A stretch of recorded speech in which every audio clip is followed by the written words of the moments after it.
Hi,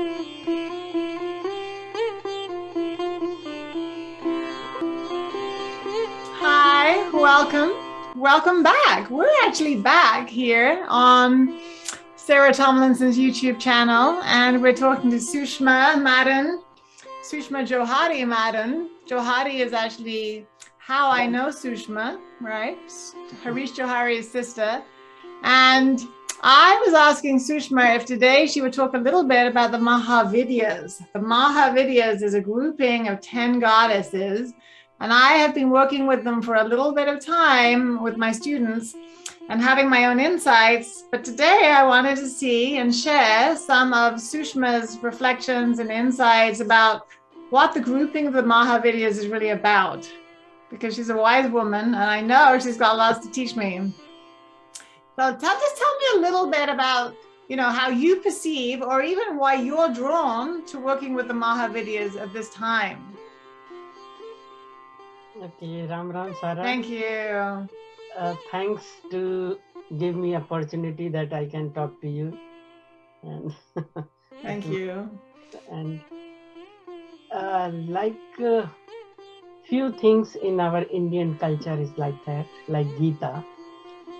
This is very, very old, from centuries. This is coming and relevant today as well, because the knowledge in Gita is like that apply today as well. The same thing with the Dasham Mahavidya, 10 great wisdoms, 10 tips of the wisdom.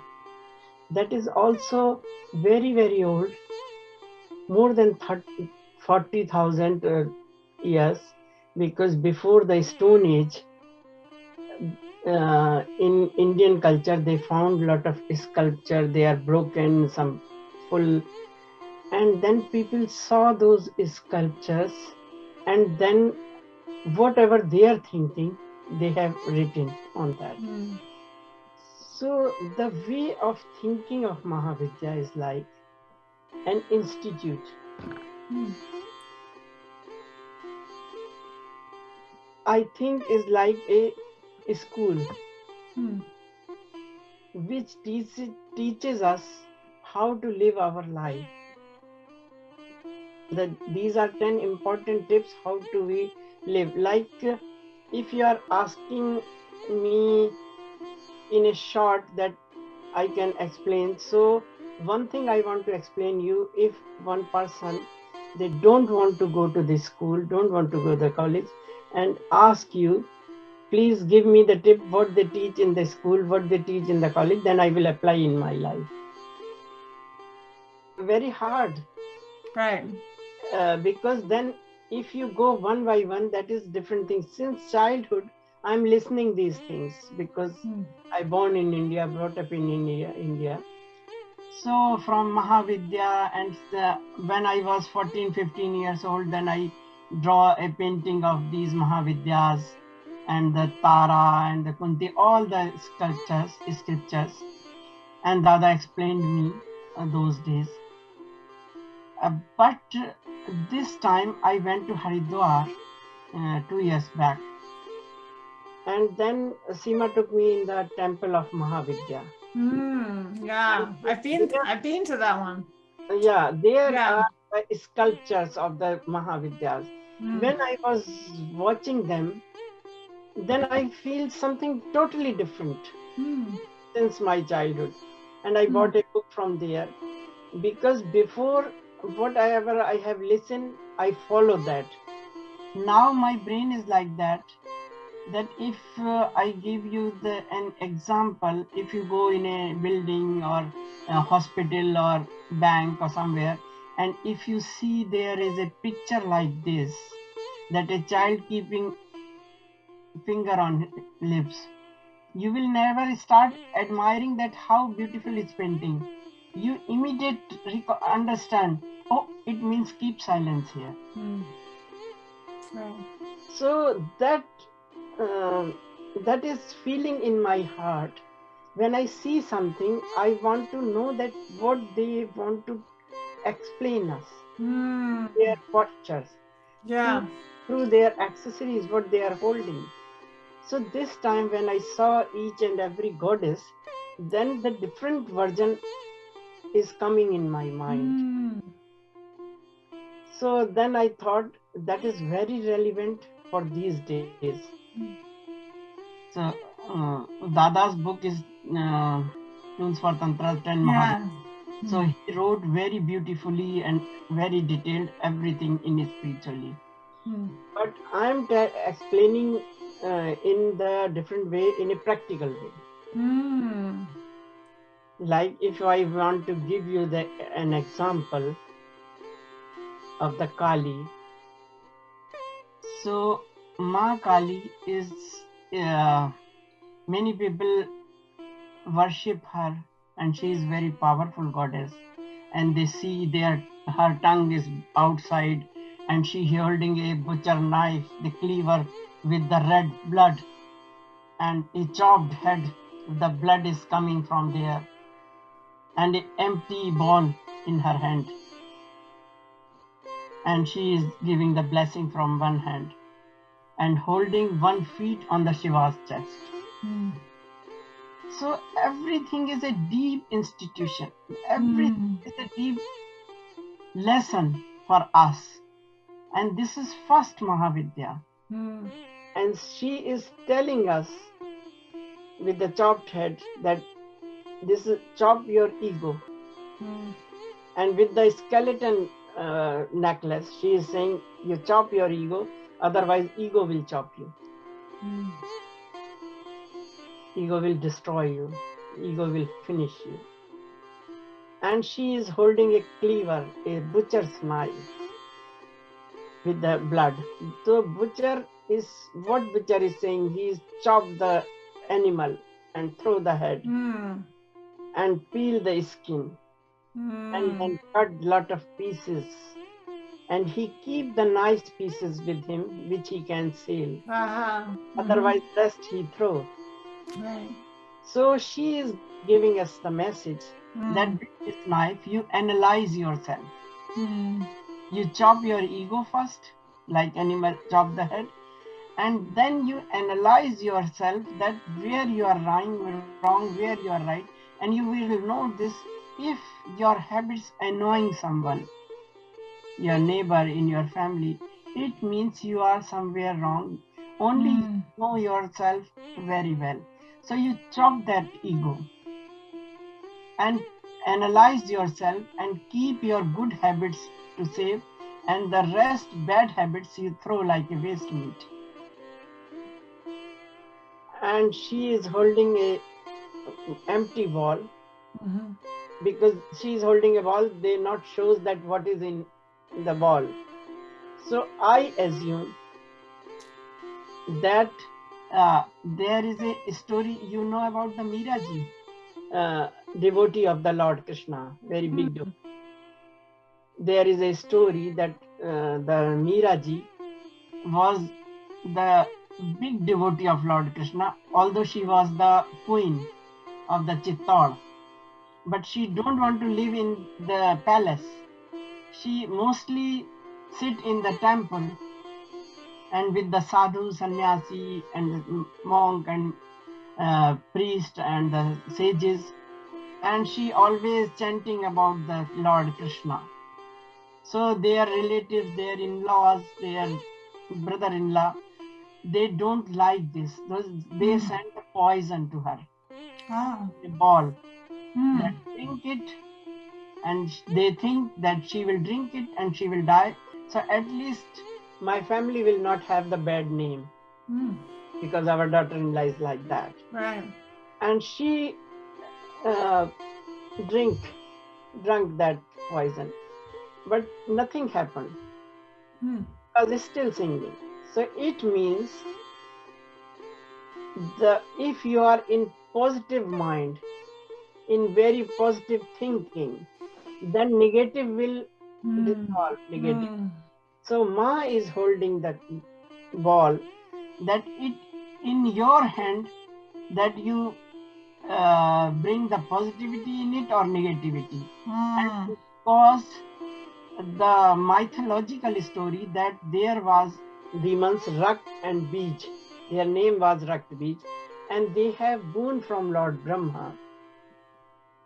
that if someone try to kill him and one drop will fell on the earth, then thousands of Rakt Bij will take the birth. Thousands of demons will come. So no one have courage to kill him, because if they want to kill, then thousand again. Then Ma Gauri took this Kali form, the form of Ma Kali, killed them.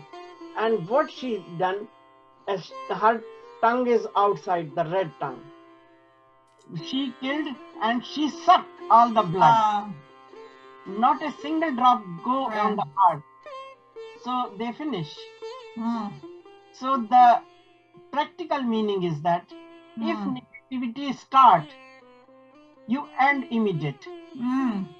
If any hard feeling or some arguments or something negativity, or your ego is not let you go to say sorry, then chop that negativity immediately. Otherwise, it will increase like a yeah, and I just think about that yantra. The yantra has that beautiful blue, and it actually makes you feel very peaceful. So it's like when you follow this, Also, I can explain you the yantra. The yantra is also saying the same. And she is keeping the feet on the Shiva's chest. They say that Kali was in so anger, so much in out of control, that Lord Shiva lie down to stop her anger. But I can't digest this. Right. Because I think this message my goddess can't give us. That if one partner is angry, then second lay down. No, this is not. Right. So she is giving us a message. Who is Lord Shiva?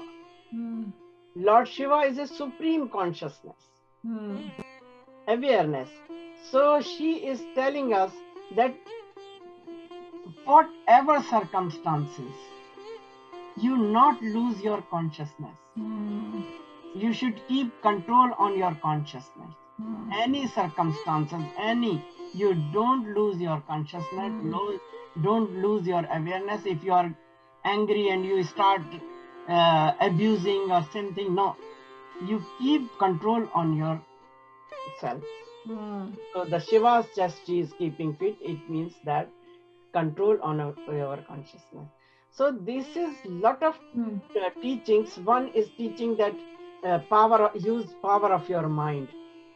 Ali is saying use power of your mind, because we have so much power. Whatever we think, it will manifest.